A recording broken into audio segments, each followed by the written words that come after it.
kita siapkan hati kita berikan yang terbaik bagi Tuhan pada pagi hari ini. Kita mau menyenangkan Tuhan melalui pujian dan penyembahan. Terima kasih Tuhan Yesus, terima kasih. Kami undang hadirat-Mu Tuhan, hadir di tengah-tengah kami, mengurapi setiap umat-umat-Mu Tuhan yang rindu menyembah-Mu dengan segenap kekuatan kami Tuhan. Kami mau berikan yang terbaik bagi-Mu, karena hanya Engkau Allah yang layak kami sembah Tuhan. Haleluya, haleluya. Di dalam nama Yesus, kuasa urapan Allah turun atas jemaat-Mu di tempat ini.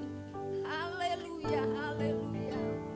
Di hadapan hadirat-Mu Tuhan. Haleluya, haleluya. Terima kasih.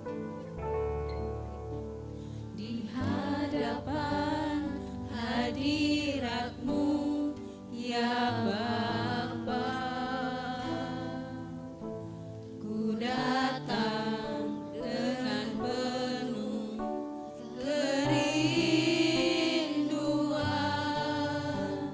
Di hadapan hadirat-Mu ya Bapa,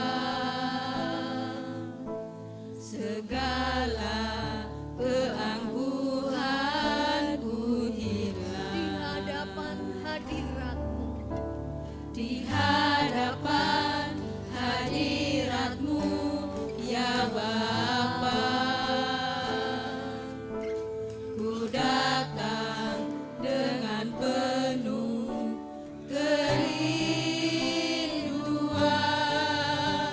Di hadapan hadirat-Mu ya Bapa, segala keangkuhanku hilang. ku sembah Kau. Ku sembah Kau ya Bapa, ku sembah Kau ya Tuhan, ku tinggikan namamu Yesus dalam hidupku selalu.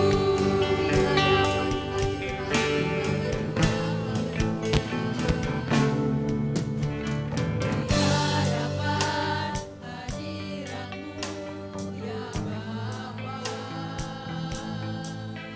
ku datang dengan penuh kerinduan.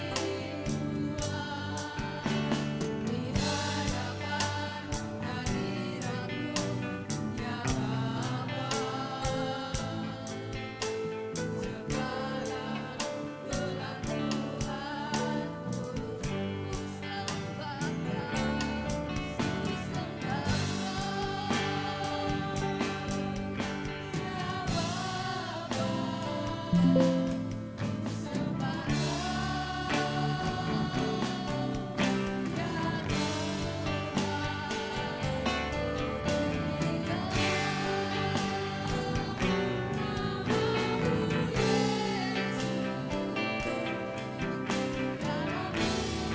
Haleluya.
Tuhan. Menyembahlah karena engkau rindu kepada Tuhan. Haleluya. Jangan karena dipaksa, jangan karena disuruh.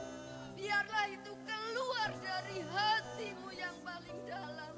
Karena engkau perlu Tuhan, karena engkau butuh Tuhan, karena engkau mengandalkan Tuhan di dalam setiap kehidupanmu.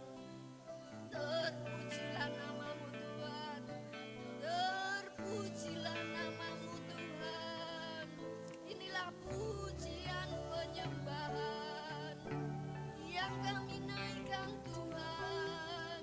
Haleluya, haleluya. Terima kasih Tuhan. Oh, terima kasih. Bekerjalah Roh Kudus. Haleluya, haleluya. Bekerjalah ya Roh Kudus, berkatalah lebih lagi.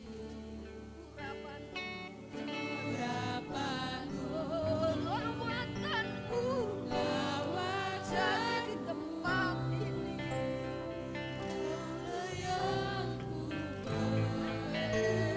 Kami perlu Engkau Tuhan.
Haleluya, haleluya. Terima kasih Tuhan Yesus, terima kasih Bapa. Kami bersyukur Tuhan, Engkau hadir di tengah-tengah kami Bapa. Terima kasih Tuhan, terima kasih atas penjagaan-Mu, atas penyertaan-Mu Tuhan sepanjang malam hari. Sehingga pada pagi hari ini Tuhan kami boleh kembali berkumpul di tempat ini Tuhan untuk memuliakan dan memuji nama-Mu. Bapa, terima kasih, kami bersyukur Tuhan. Kami berdoa buat anak-anak-Mu Tuhan yang belum bisa datang ke tempat ini, yang belum sampai. Kiranya Tuhan tolong, Tuhan sertai, Tuhan lindungi. Sehingga apapun yang mereka kerjakan, dimanapun mereka berada dalam perjalanan maupun di tempat yang lain, Tuhan tetap bersama-sama dengan mereka, Tuhan tetap bersama-sama dengan kami. Dan saat ini Tuhan, kami mau memulai ibadah pada pagi hari ini. Biarlah kuasa-Mu yang hadir di tengah-tengah kami Tuhan. Biarlah Roh Kudus-Mu yang senantiasa ada bersama-sama dengan kami Tuhan. Kami membutuhkan Engkau Bapa. Kami rindu urapan-Mu Tuhan, lawatan-Mu Bapa. Mari Tuhan, Engkau urapi setiap kami semua yang ada di tempat ini Tuhan. Baik kami anak-anak-Mu, setiap pelayan-Mu yang ada, singer, song leader semuanya, pemain tamborin, semua jemaat-Mu yang ada tanpa terkecuali Tuhan. Jangan pernah ada yang Engkau lewati Tuhan kami di tempat ini Bapa. Kami semuanya rindu Tuhan, menikmati, merasakan urapan-Mu, hadirat-Mu, lawatan-Mu Bapa. Terima kasih Tuhan Yesus, terima kasih Roh Kudus. Kami serahkan ibadah minggu pagi ini Tuhan, dari awal pertengahan hingga akhirnya hanya kami serahkan ke dalam tangan-Mu. Di dalam nama Tuhan Yesus kami siap untuk mengikuti ibadah pagi ini. Semua kita katakan amin. Saya akan bacakan ayat untuk pagi hari ini.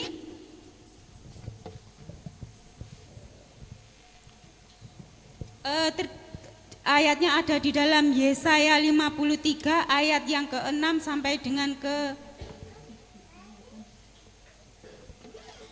Yesaya 55 ayat yang ke-6 sampai dengan ke-7. Carilah Tuhan selama ia berkenan ditemui. Berserulah kepadanya selama ia dekat. Baiklah orang fasik meninggalkan jalannya dan orang jahat meninggalkan rancangannya. Baiklah ia kembali kepada Tuhan, maka dia akan mengasihaninya. Dan kepada Allah kita, sebab ia memberi pengampunan dengan limpahnya. Amin. Amin. Kami silakan duduk Bapak Ibu Saudara yang dikasihi Tuhan. Kita akan selalu mengingat kebaikan Tuhan, karyanya di kayu salib. Dia juga bangkit, dia naik ke surga. Bahkan saat ini dia mencurahkan Roh Kudus-Nya bagi kita semua. Yang percaya boleh katakan amin. Kita akan naikkan pujian. Begitu besar kasih-Mu Tuhan. Haleluya. Kita akan selalu mengingat kebaikan Tuhan dalam hidup kita. Haleluya.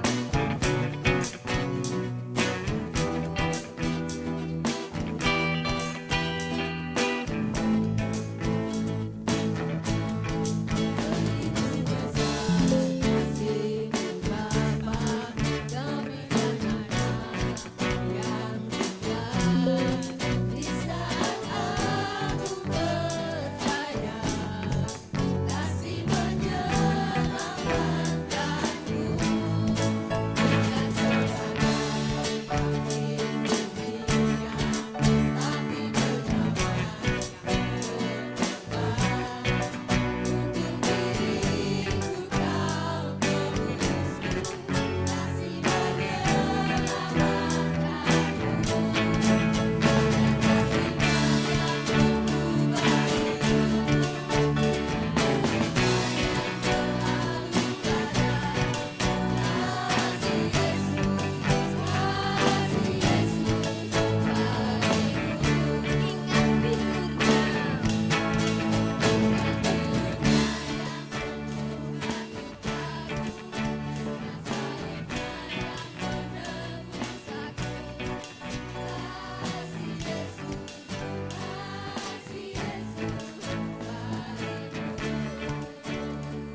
kasih Tuhan. Kita mau sama-sama bangkit berdiri. Kita mau lebih lagi menyerukan nama Yesus. Haleluya.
Dari utara ke selatan, dari timur barat, nama Yesus selalu disanjung tinggi. Haleluya. Kita akan pujikan dari utara ke selatan. Haleluya.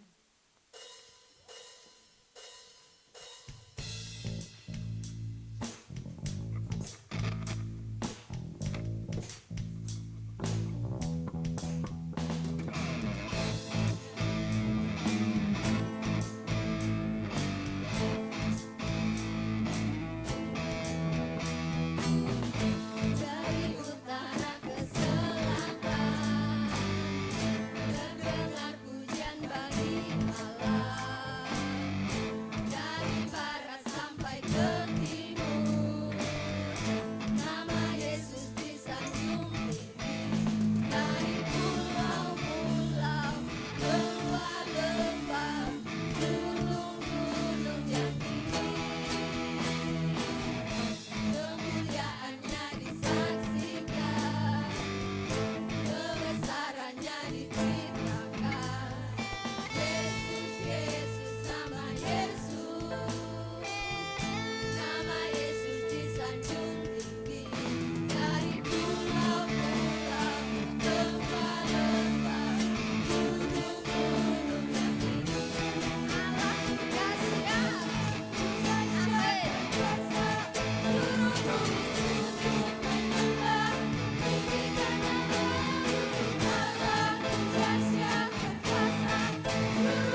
ada yang ingin menyaksikan kasih Tuhan?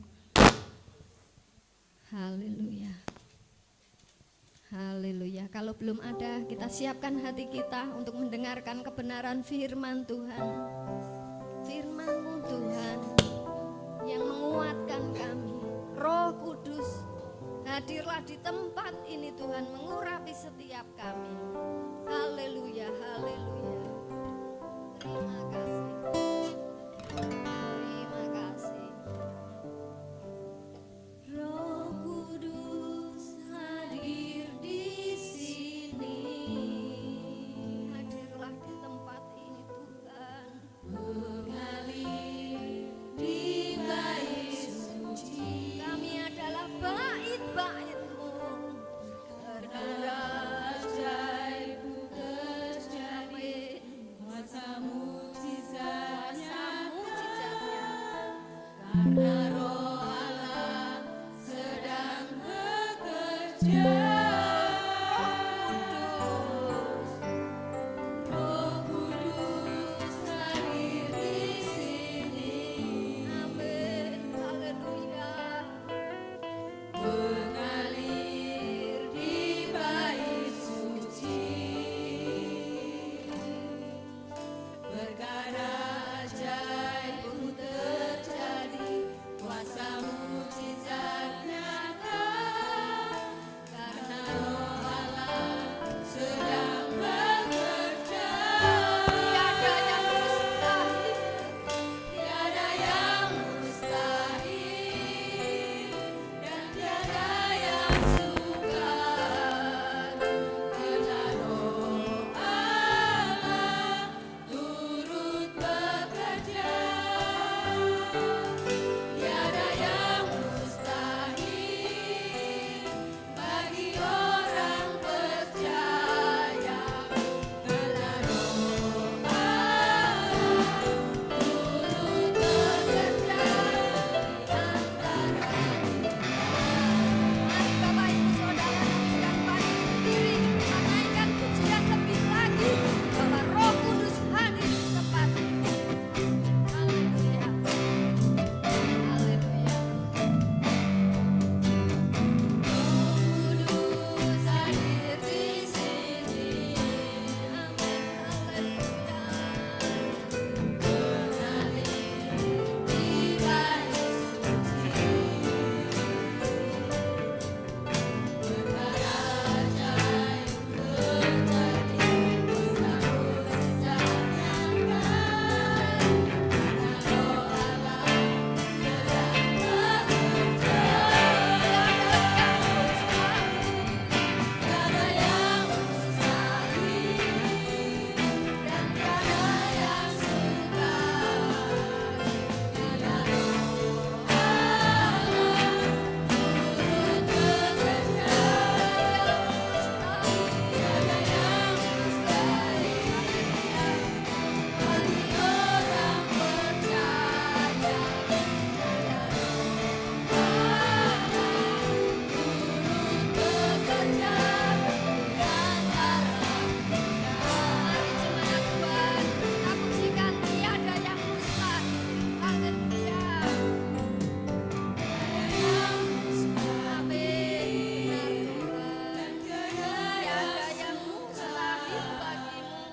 Tidak ada yang sukar bagimu. Semua mungkin bagi Tuhan.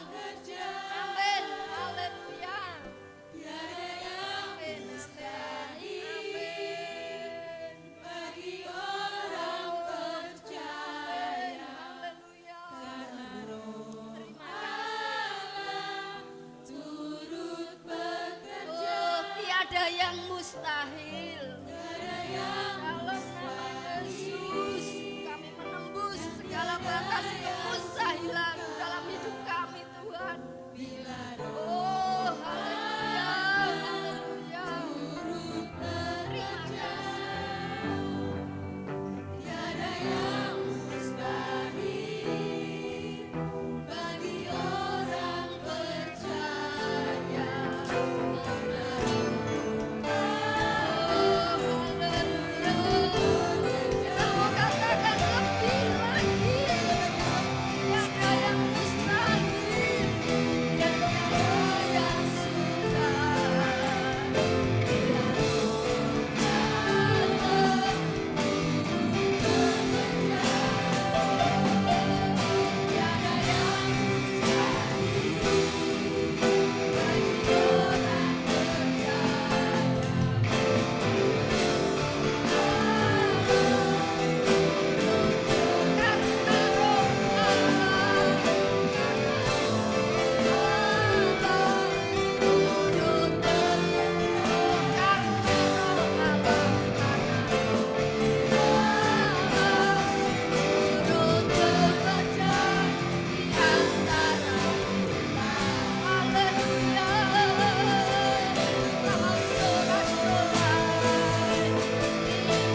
Bapa kami yang bertata dalam kerajaan surga, Tuhan Yesus, terima kasih Tuhan, kami bersyukur kepadamu Bapa.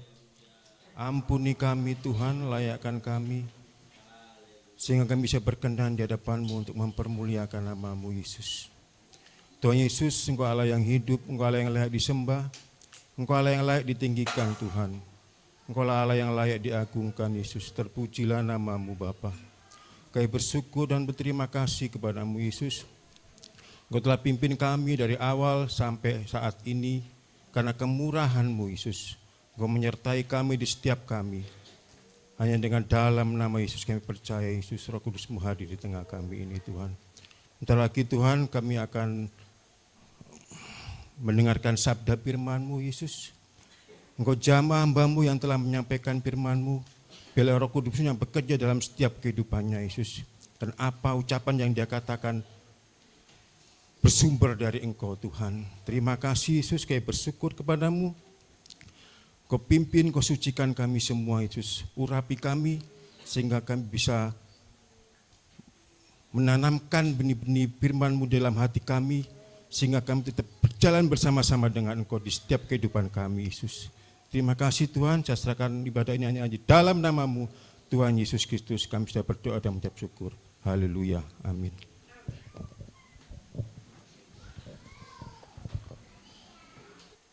Puji nama Tuhan, selamat pagi semuanya, Bapak Ibu, anak-anak semuanya. Haleluya. Ya, saya akan lanjutkan firman Tuhan yang Sabtu kemarin. Kira-kira masih ada yang ingat tentang apa? Jangan bilang tentang Roh Kudus. Apa yang tentang kemarin? Ya, itu mulai dari hari apa itu? Kuasa kenaikan. Setelah itu temanya tentang Roh Kudus, Roh Kudus, Roh Kudus, dan Roh Kudus. Hari ini memang tidak ada temanya tentang Roh Kudus, tetapi nanti akan berhubungan karena kita tahu bahwa Roh Kudus itu adalah siapa? adalah Allah itu sendiri. Jadi apakah kita menyembah Roh Kudus? Ya, jangan ragu. Kita semua menyembah Roh Kudus. Siap mendengarkan firman Tuhan, amin. Hari ini saya bawakan tema yaitu Kristen panggilan. Coba katakan kiri kanan, Kristen panggilan. Kira-kira ini negatif atau positif? Positif. Oke, mari kita lihat. Yohanes 4 ayat 23 sampai ayat yang ke-24. Sudah ketemu semua? Katakan amin. Yuk bangkit berdiri. Kita bacakan sama-sama. Ya, kita semua responsif, kita semua mendengar, matikan semua datanya dan fokus kepada firman Tuhan. 1, 2, 3. Tetapi saatnya akan datang dan sudah tiba sekarang bahwa penyembah-penyembah benar akan menyembah Bapa dalam roh dan kebenaran. Sebab Bapa menghendaki penyembah-penyembah demikian. Allah itu roh dan barang siapa menyembah Dia harus menyembahnya dalam roh dan kebenaran. Silakan duduk. Di ayat 23 dikatakan bahwa penyembah-penyembah. Dalam bahasa aslinya ini sudah kita pernah saya khotbahkan, tapi bahasa Yunaninya memang agak sedikit berbeda. Proskunetes. Pernah dengar nggak? Mirip-mirip apa? Proskuneo. Ini proskunetes. Dari asal kata yang sama. Mendekat, mencium. Kemarin saya umpamakan seperti apa? Seperti anjing yang menjilat tangan tuannya. Sehebat-hebatnya anjing, ya dia anjing. Di sini mempunyai makna yang sangat dalam. Arti proskunetes memberi penghormatan, bersujud. Ingat ada kata memberi. Katakan kiri kanan, memberi. Memberi. Memberi itu artinya apa? Memberi itu saya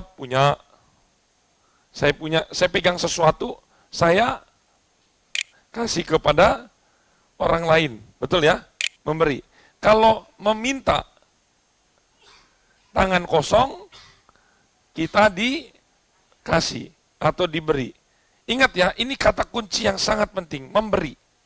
Nah, Bapak Ibu semua dengarkan, pernah dengar cerita 3 orang Majus? Pernah dengar? Sebenarnya ada berapa orang Majusnya? Ada banyak, lebih dari 1. Karena firman Tuhan tidak pernah berkata ada 3 orang Majus. Tapi sudah terlanjur, mulai di komik-komik, di gambar-gambar, di film-film ada 3. Tapi yang jelas orang Majus ada banyak, ya pengiring-pengiringnya ada banyak, mungkin pemimpinnya bisa jadi ada 2 atau ada 3, tapi yang jelas lebih dari 1. Nah, yang ingin saya tanyakan, orang Majus itu datang kepada Yesus memberi atau menerima? Memberi. Ingat ya, memberi itu adalah segala sesuatu yang ada pada kita, kita beri untuk orang lain. Ingat. Nah, firman Tuhan berkata, kasihlah Tuhan dengan segenap hati. Ingat ya, Tuhan tidak butuh kita karena kita semua itu, ya karena kita semua itu miliknya siapa? Miliknya Tuhan. Firman Tuhan berkata, kasihlah Tuhan dengan segenap hati. Duduk ya, cepat.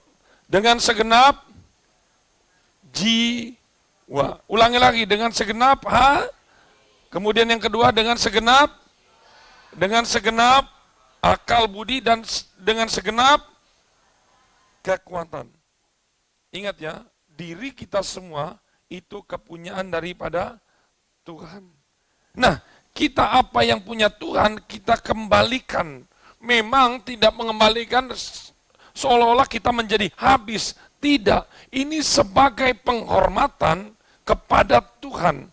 Nah, tetapi faktanya banyak sekali orang Kristen datang bukan untuk memberi, tetapi datang justru untuk meminta.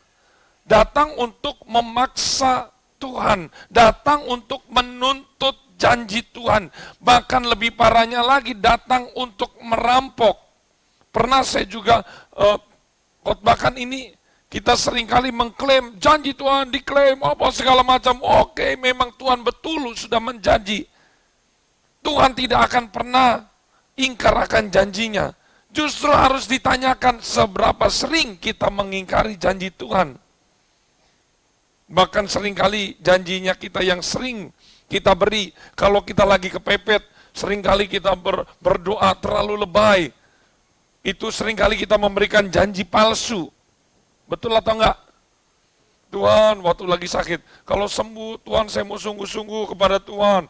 Kalau lagi uang pas-pasan, lagi terpuruk, lagi dalam ekonomi yang sulit, Tuhan, kalau Tuhan dipulihkan hidup saya akan sungguh-sungguh. Dan ada berapa orang yang mengingkari itu. Ternyata semuanya palsu di hadapan Tuhan. Nah, Tuhan sedang mencari dan sudah datang di ayat 23, penyembah benar. Di dalam roh dan kebenaran. Penyembah dalam bahasa aslinya apa? Kuneo atau proskunetes, ya. Ya, dia memberi, katakan memberi. Jadi kalau Bapak Ibu datang ke gereja, itu bukan untuk menerima. Dipahami nih. Kira-kira yang menerima bos atau bawahan? Kalau ada yang datang kepada raja memberi, atau misalnya nih, yang memberi datang upeti itu siapa? Yang lebih tinggi atau yang lebih rendah? Lebih rendah. Pernah dengar cerita, ada seorang raja nih, Salomo nih. Ada yang datang nggak? Ada yang datang, memberi upeti. Salomo nggak memberi upeti kepada yang di bawah. Ingat, yang memberi adalah yang di bawah. Ingat baik-baik, kita datang ke gereja memberi, bukan menerima. Udah hilangkan konsep-konsep yang salah selama ini. Jahatnya lagi, kita datang dengan berpikir, saya sudah memberi persembahan, saya sudah mengembalikan persepuluhan, kalau dihitung-hitung total, dihitung-hitung berapa ya, 300.000. Atau 400.000, 500.000, tetapi di dalam hatinya bukan memberi, tetapi mulai berhitung seperti investasi. Mulai dihitung. Tuhan, dalam 1 tahun saya sudah memberi 10 juta, harusnya berapa yang harus saya dapat? Ketika 1 tahun itu tidak sesuai Tuhan, katanya janji Tuhan seperti ini, tapi kenapa kok saya malah minus? Lihat, berarti dia datang bukan untuk memberi, tetapi untuk merampok Tuhan. Dan ini nggak sedikit. Faktanya orang datang ke gereja, hampir semua rata-rata karena butuh. Betul apa enggak? Yang sakit itu gampang, ayo ke gereja biar sembuh. Yang lagi kesusahan, ayo datang ke gereja. Yang lagi rumah tangganya kacau, ayo datang ke gereja, kamu akan dipulihkan. Nggak apa-apa, nggak salah. Nggak salah. Katakan kiri kanan, nggak salah. Tetapi menjadi salah, kalau hari ini kita datang kepada Tuhan karena untuk mendapat sesuatu, besok kita datang kepada Tuhan untuk mendapat sesuatu, tapi sudah 10 tahun, 20 tahun, 30 tahun ikut Tuhan, masih aja polanya sama seperti ini. Maunya seperti anak kecil, seperti umur 2-3 bulan, disuapin. Sudah umur 30, maunya disuapin. Dia mager, diam terus. Dia jadikan Tuhan pembantunya. Dia jadikan Tuhan babysitternya. Woi, jahat nih. Hei ibu-ibu, Mana di sini ibu-ibu?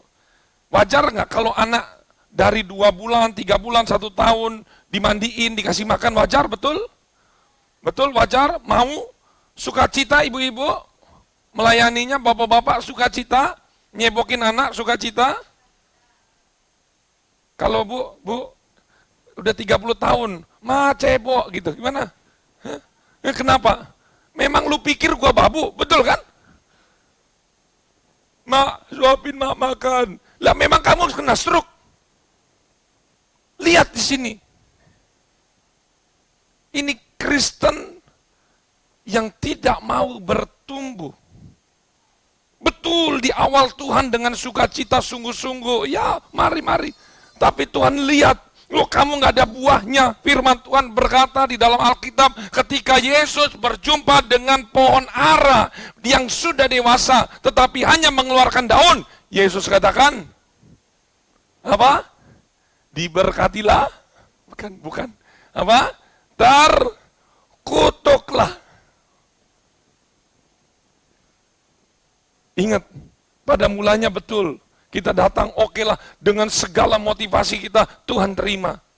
Tetapi ingat, Tuhan tidak suka kalau kita tidak bertumbuh. Sama dengan engkau orang-orang tua, sampai besar, kalau anak kita sudah punya kelengkapan, sudah kita nafkahi dan segala macam, sudah kita besarkan, tapi maunya di rumah terus, maunya main HP terus, udah umur 30-40 tahun, maunya dilayani terus. Kira-kira senang punya anak seperti ini Bapak Ibu? Ingat, berapa banyak orang Kristen menjadikan Tuhan pembantunya. Berikutnya, penyembah-penyembah benar akan menyembah Bapa di dalam roh dan kebenaran. Kita akan masuk di dalam roh dulu. Semuanya buka Efesus 6 ayat 18. Masih fokus, amin. Efesus 6 ayat 18 kita baca. Dalam segala doa dan permohonan, berdoalah setiap waktu di dalam roh. Betul ya? Di sini jelas, berdoalah di dalam roh. Karena ada tidak sedikit orang yang salah mengartikan. Oh ya, berdoa dalam roh itu kita pejamkan mata dan kita berdoa, Tuhan Yesus engkau begitu baik. Apakah itu berdoa dalam roh? Nanti kita lihat. Ya, dalam roh, menyembah dalam roh, berdoa dalam roh. Yudas 1:20. Coba kita baca sama-sama. Yudas itu paling belakang dekat Wahyu. Apa di sana dikatakan? Akan tetapi saudara-saudara yang kasih, bangunlah dirimu di atas dasar imanmu yang paling suci dan muncul lagi. Lebih jelas ini. Berdoalah dalam Roh Kudus. Kalau begitu maksudnya apa? Ternyata berdoa itu ada 2 macam. Katakan 2 macam. Buka 1 Korintus. Supaya kita mengerti. Dan ini pembuktian bahwa doa itu tidak hanya berdoa seperti kita berdoa tadi waktu sebelum mulai kita berdoa dan waktu kita berdoa dengan kata-kata, bukan seperti itu. 1 Korintus 14 ayat 14.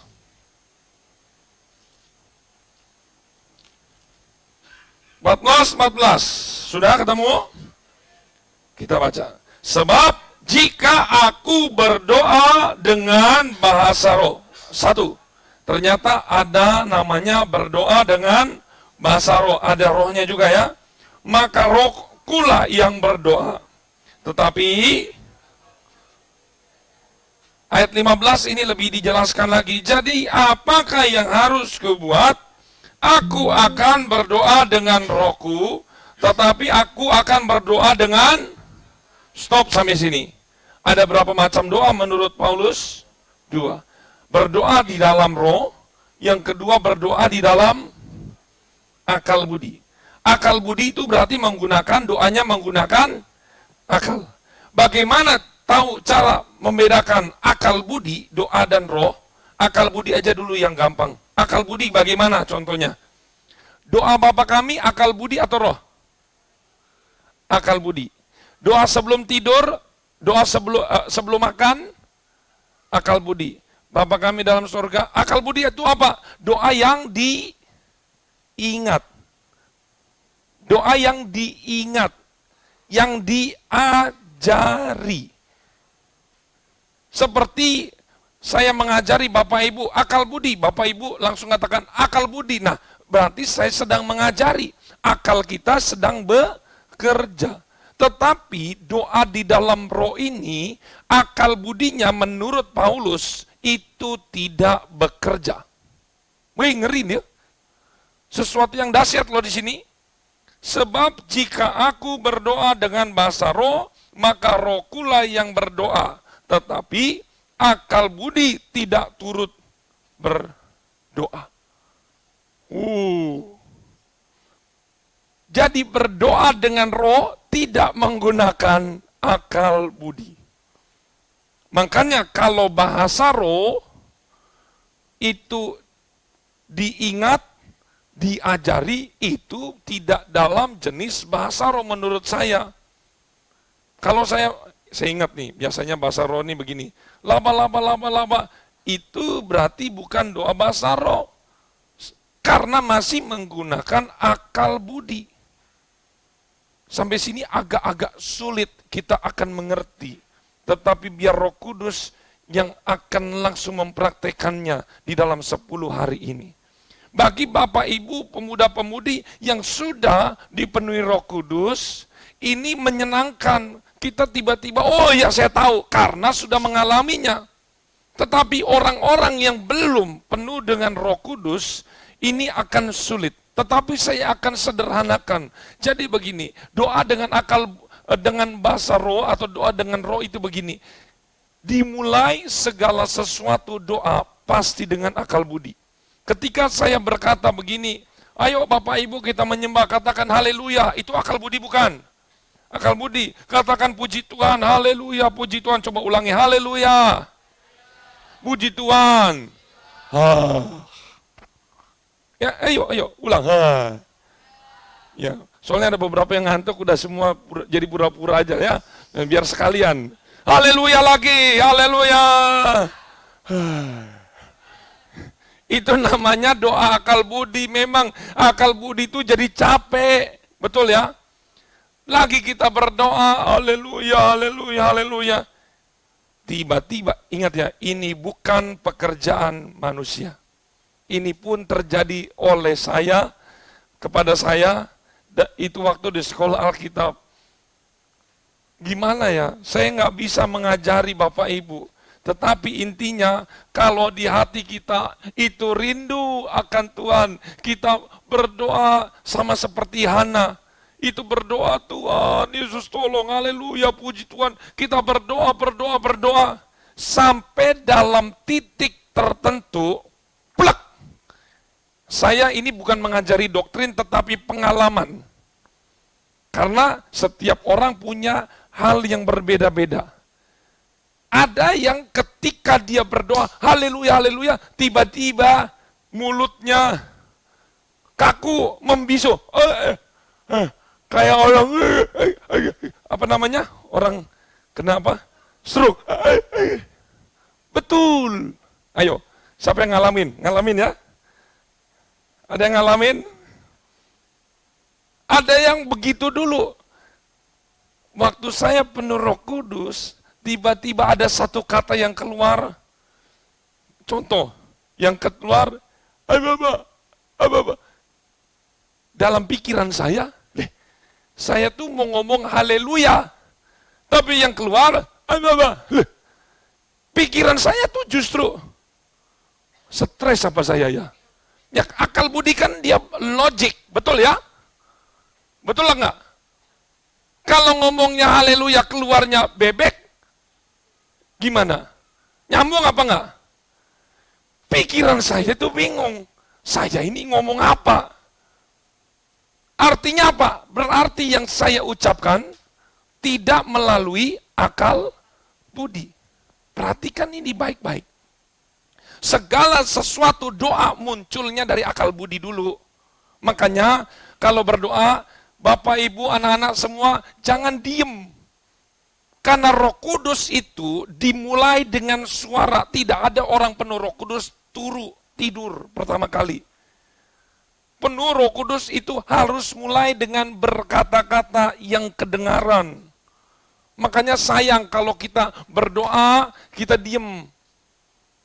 Contohnya misalnya di antara kita, aslinya memang dia pendiam dan suaranya kecil. Nggak ada masalah, nggak harus seperti saya. Contohnya kayak Ibu Tri, dia kecil. Tapi saya tahu penuh Roh Kudus, karena saya biarpun kecil, dia terdengar. Tetapi yang aslinya, kalau lagi mainan, kalau lagi ngegosip, kalau lagi rame-rame, suaranya satu RT, itu tolong hari ini ketika kita berdoa, dikeluarkan dengan kondisi yang sama. Amin. Jangan kalau di luar itu kualitas suaranya 100 ketika masuk gereja berdoa. Haleluya, haleluya, kecil. Jadi kita berdoa dimulai dengan akal budi.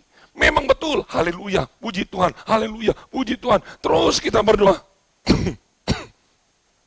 Sehari nggak dapat 2 hari, saya juga nggak langsung dapat.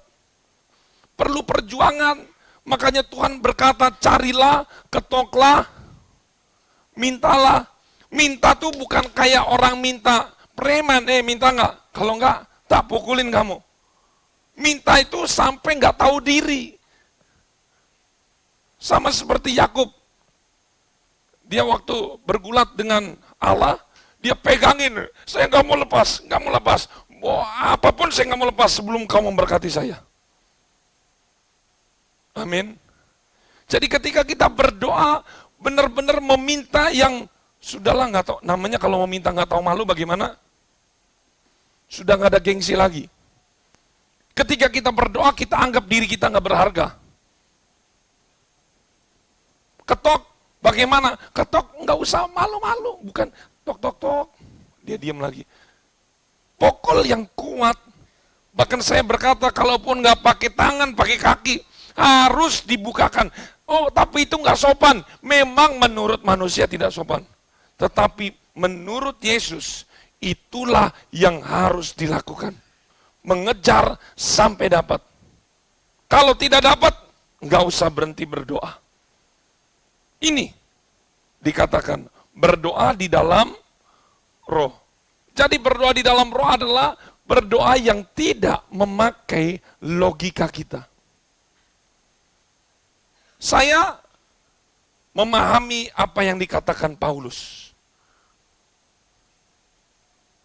Dikatakan Paulus di ayat 15, jadi apakah yang harus kubuat? Aku akan berdoa dengan rohku, tapi aku akan berdoa juga dengan setiap doa kepenuhan Roh Kudus.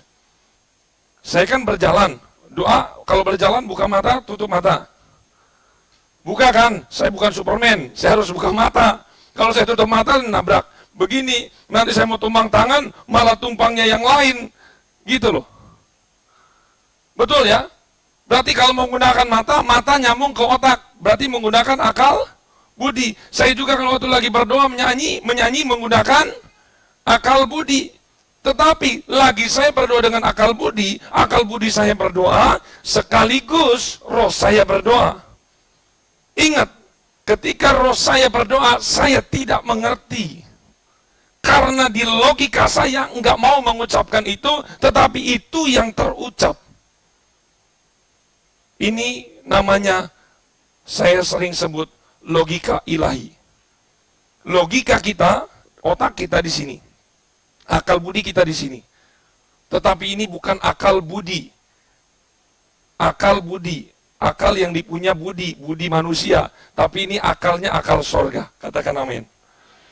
Yang kedua, ya, tadi kan berdoa di dalam roh.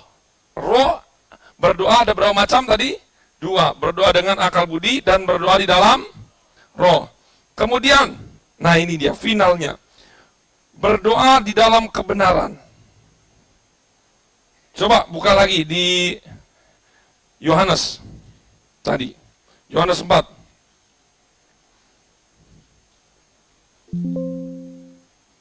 Ayat 23. Ayat 24 aja. Allah itu roh, dan barang siapa menyembah dia, harus menyembahnya dalam roh. Ya, berarti ini berdoa di dalam roh, tadi sudah kita bahas, dan di dalam kebenaran. Kebenaran dalam bahasa aslinya aletheia. Ada ya, sekolah aletheia ada, begitu. Artinya apa aletheia? Jujur, benar. Lawan kata dari aletheia adalah kebohongan. Ini puncak khotbah saya. Ini inti saya. Kenapa saya namakan tema Kristen panggilan ini? Lawan daripada aletheia, kebohongan, katakan kebohongan. Penipuan, kepura-puraan, kemunafikan. Nah, itu adalah yang saya sebut Kristen panggilan. Kristen panggilan adalah dia tidak mau datang kepada Tuhan karena cinta, tetapi karena panggilan. Wanita panggilan, kupu-kupu malam, pria pelacur, wanita pelacur, hanya dia bukan karena cinta, tapi karena apa? Karena apa? Karena duit. Jadi salah tadi, Kristen panggilan positif apa negatif? Positif, enggak. Itu saya sebenarnya diperhalus. Kenapa saya sebut Kristen panggilan? Sebenarnya saya mau buat temanya Kristen pelacur. Tapi begitu sangar nanti kalau saya WA, mau Kristen pelacur. Tapi sebenarnya mau kata kerasnya memang seperti itu. Kristen akhir zaman adalah Kristen pelacur yang melayani Tuhan karena ada berkatnya.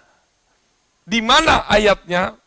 Tidak ada ayatnya secara langsung, tetapi kita lihat ada satu contoh. Ya, 2 model Kristen gagal. Nggak usah buka di Alkitab, tapi siap-siap ada satu ayat dulu yang kita mau lihat, Lukas 15, ayat 29.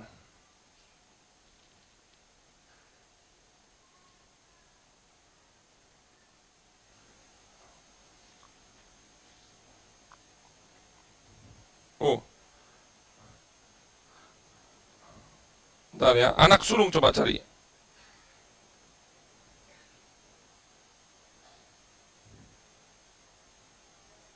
Ya, 15 ayat 11 ya. 15 ayat yang ke-11.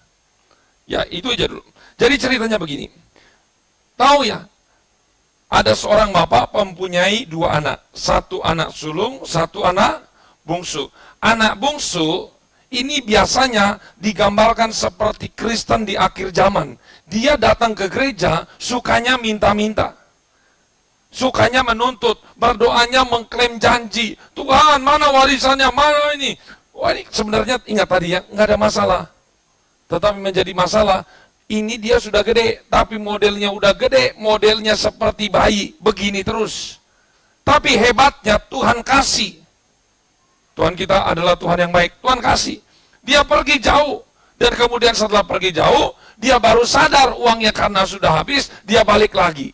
Tapi beruntungnya waktu dia balik, dia tidak mengulangi hal yang sama. Ini untungnya. Tapi dia katakan, jadikanlah saya sebagai pekerja, sebagai budakmu. Yang penting saya dapat makan aja udah bersyukur. Ini bertobat. Tetapi ini Kristen gagal juga. Ini Kristen cacat. Tapi ada yang dikategorikan Kristen berhasil, tetapi sama cacatnya dengan Kristen bungsu. Yaitu Kristen anak sulung. Kenapa? Karena lihat di ayat di mana tadi? Lukas 15. Tuh. Ayat 29. Tetapi ia menjawab, ayat 28 dulu. Maka marahlah anak sulung itu dan ia tidak mau masuk. Lalu ayahnya keluar dan berbicara dengan dia. Ayat 29. Tetapi ia menjawab ayahnya, katanya, telah bertahun-tahun aku melayani Bapa dan belum pernah aku melanggar perintah Bapa, tetapi kepadaku belum pernah Bapa memberikan seekor anak kambing untuk bersuka cita dengan sahabat-sahabatku. Tuh lihat tuh. Sini ini luar biasa sekali. Kenapa? Karena pikir anak sulung, saya itu kerja harus upah. Padahal dia statusnya adalah anak. Tetapi Allah jawab berkata apa ayahnya? Di ayat 31, anakku, engkau selalu bersama-sama dengan aku. Dan segala kepunyaanku adalah. Kenapa harus engkau berpikir Kristen transaksi, Kristen jual beli, Kristen panggilan? Engkau pikir itu kalau panggilan itu adalah karyawan saya, tetapi engkau beda, engkau anak saya. Apa yang punya saya, itu punya engkau. Engkau jangan berpikir, kalau saya bekerja, saya akan dapat upah. Upahnya sudah ada, sudah diberikan. Itu punyamu semua. Amin. Ada berapa banyak Kristen-Kristen model seperti ini? Dia betul rajin ke gereja, dia rajin pelayanan. Semuanya dia lakukan, tetapi di dalam hatinya dia punya motivasi. Tuhan, saya sudah melayani, saya sudah setia, saya sudah melakukan kehendak Tuhan. Orang lain aja baru bertobat diberkati. Itu orang lain itu anak bungsu. Kenapa saya sampai hari ini enggak ada berkatnya? Kenapa sampai hari ini tidak disembuhkan? Kenapa sampai hari ini tidak ada jalan keluar? Dia berpikir Tuhan itu seperti raja yang lalim. Bekerja dulu, kamu dapat upah. Ternyata manusia-manusia kekristenan zaman sekarang yang lebih menakutkan bukan Kristen anak bungsu. Kalau anak bungsu itu udah terang-terangan.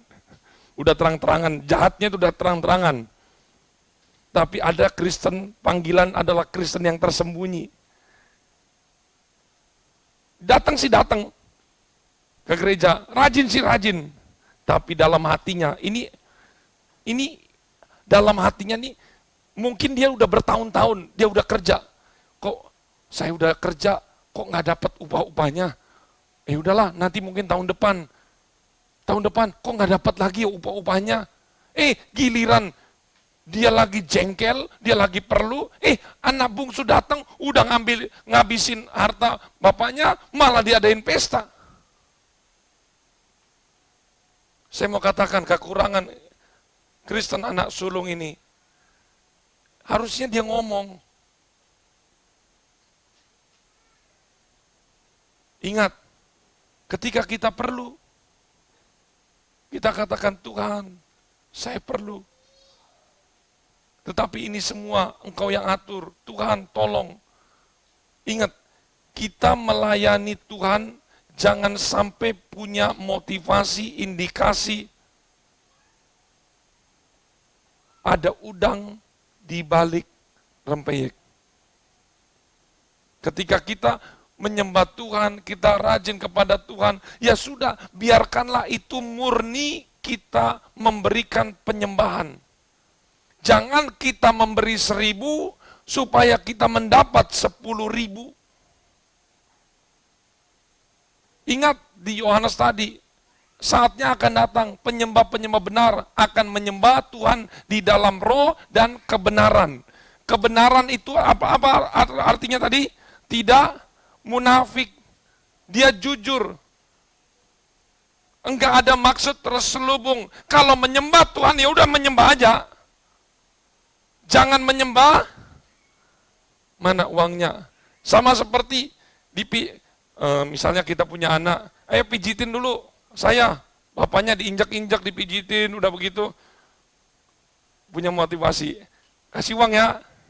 Mau disuruh sama orang tua, mau disuruh, mau. Tapi gope dulu. Ya. Itu namanya nggak cinta. Tetapi itu ada maksud terselubung. Ingat, jangan jadi Kristen pelacur akhir zaman. Nggak bisa. Itu adalah Kristen rendahan. Apa yang punya Tuhan, itu punya kita. Amin. Coba, dia itu kan Bapa yang baik. Dia itu tahu kebutuhan kita. Cobalah sekarang tidak usah atur-atur apa kebutuhan kita, nggak usah kita atur-atur. Yang harus kita atur adalah pikiran kita, akal budi kita, benar jujur nggak kepada Tuhan. Itu aja. Cuman satu yang amin. Karena Tuhan lebih tahu kebutuhan kita. Percayalah, tidak usah. Makanya firman Tuhan sampai ngomong begini, tidak usah kamu minta pun, sebelum kamu ngomong pun, Allah itu udah tahu. Ini, ketika baby, dia nangis. Gak mungkin orang tuanya gak tahu. Pasti, kalau gak haus, minta makan, apalagi? BAB, dia ngerti, padahal nangisnya minta makan, nangisnya BAB sama. Tapi dia mengerti. Manusia aja yang biasa mengerti, apalagi Bapa kita di surga. Amin. Jujurlah, kita datang kepada Tuhan, Tuhan, ampuni saya. Kalau saya, mungkin kita bukan bagian dari Kristen anak bungsu yang langsung to the point. Saya mau ke gereja, kalau Tuhan kasih ini, saya mau ke gereja. Apalagi yang ada orang tua, ayo ke gereja. Enggak mau, saya kalau mau ke gereja, beliin saya celana dulu. Wah begitu, beliin HP baru dulu. Itu jelas Kristen anak bungsu. Tetapi yang Kristen terselubung, ini wah, nggak kalah murahan adalah Kristen yang anak sulung. Rajin semuanya sekolah, tapi di dalam hatinya, mana. Selalu harus ada transaksi. Coba tulus. Kasihlah Tuhan dengan segenap. Kalau punya motivasi lain, tidak segenap, sebagian hatiku. Amin. Mari kita masuk di dalam doa. Nyanyikan, selain kau tiada yang lain yang kuingini di bumi.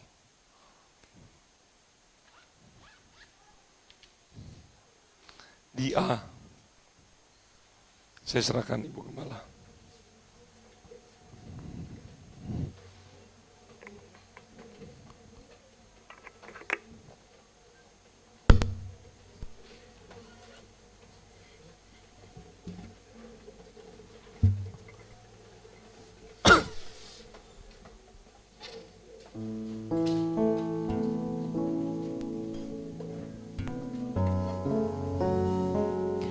Mari Bapak Ibu Saudara kita bangkit berdiri. Kita mau menyembah Tuhan dengan penuh kejujuran. Tidak ada yang kita sembunyikan. Dengan segenap hati kita, kita mau katakan, Tuhan, kami mengasihi-Mu Bapa. Tidak ada yang kami sembunyikan, Tuhan. Selain Engkau tiada yang lain, Tuhan. Yesus sudah cukup buat kami. Anugerah-Mu cukup, Bapa. Haleluya.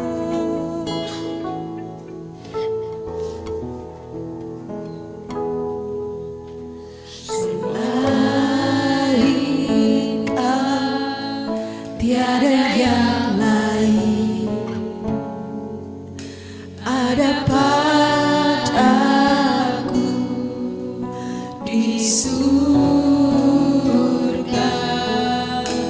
Selain Kau tiada yang tidak ada yang lain, Tuhan, yang ku ingini di bumi, yang ku ingini di selain Kau.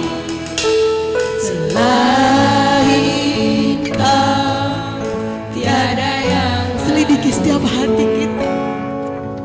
Ada padaku, haleluya, di surga. Selain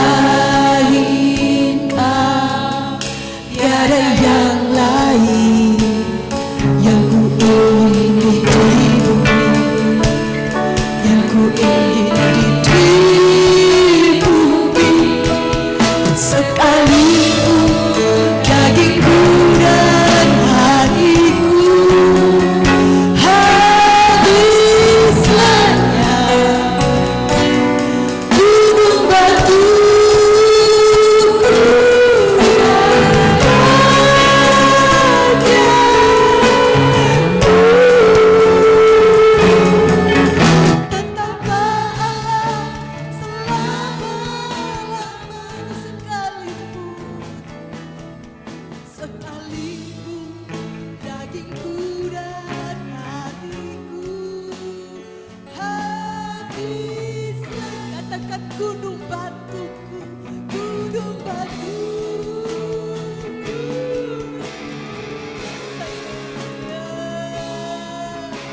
Hanyalah Allah selama-lamanya, tetaplah Allah selama-lamanya. Kita nyanyikan lagu ini dari awal, katakan selain Yesus tidak ada yang lain. Selain Kau, hanya padaku bisu.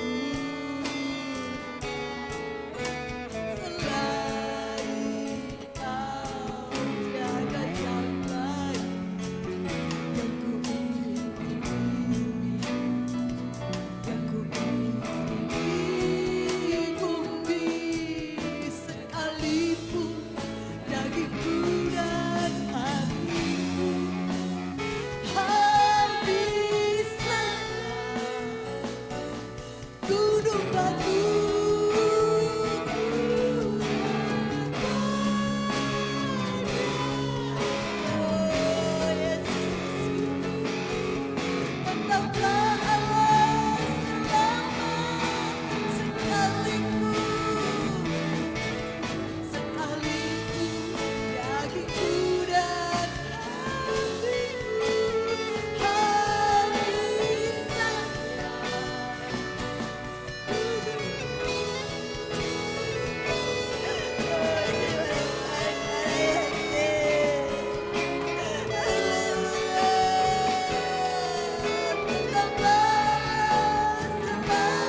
siang hari ini Bapa, melalui kebenaran firman Tuhan.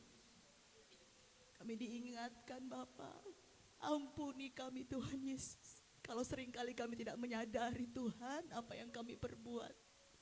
Biarlah Tuhan melalui kebenaran firman-Mu, kami mau selalu datang kepadamu Tuhan dengan penuh kejujuran, dengan segenap hati kami karena kami mengasihi Yesus. Bukan karena ada yang lain yang kami ingini, karena kasih-Mu sudah cukup buat kami Bapa. Kami semua anak-anak-Mu Tuhan. Biarlah Tuhan siang hari ini kami menyadari keberadaan kami. Tidak sepatutnya kami menuntut apapun dari Engkau, karena Engkau telah terlalu baik buat kami Yesus. Terima kasih Bapa kami yang baik. Terima kasih Tuhan Yesus. Biarlah Tuhan kami mau melakukan kebenaran firman Tuhan. Kami mau tetap datang kepadamu dengan penuh kejujuran kami, menyembah-Mu dalam roh dan kebenaran. Biarlah Tuhan hidup kami Bapa melekat di hati Yesus. Terima kasih Tuhan Yesus, terima kasih Bapa kami yang baik. Memberkati hamba-Mu Tuhan, biar urapan Allah Roh Kudus senantiasa memenuhi kehidupan kami semua yang telah mendengar firman Tuhan. Kami mau melakukan firman.